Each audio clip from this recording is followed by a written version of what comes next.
Hello guys, তোমরা সবাই কেমন আছো? আজকে আমি রেডি হয়ে বেরিয়ে গেছি সকাল সকাল 108 মন্দির। আর গাইস দেখো এই নদীটা কত সুন্দর। তোমরা যদি বলতে পারো এটা কোথাকার নদী, প্লিজ আমাকে কমেন্টে কিন্তু জানিও।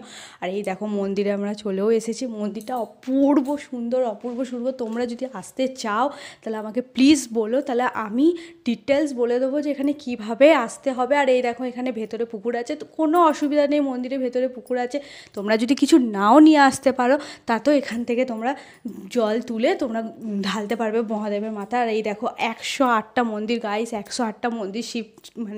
শিব ঠাকুরের মাথায় জল ঢালতে যে কত ভালো লাগছে, মানে তোমাদের আমি বলেও বোঝাতে পারবো না। আর এই দেখো এদিকে আমার বড় জল ঢালতে শুরু করে দিয়েছে। তোমরা কে শ্রাবণ মাসের লাস্ট সোমবার এটা, তোমরা কে কে জল ঢালতে যাচ্ছ প্লিজ প্লিজ আমাকে জানিও কমেন্টে।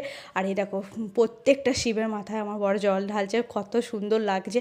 পরিবেশটা এত সুন্দর গাইস, তোমরা যদি মানে আসবো তো তোমাদের মন পুরো ভরে যাবে একদম। জায়গাটা এতটা সুন্দর, ভেতরটা এতটা সুন্দর।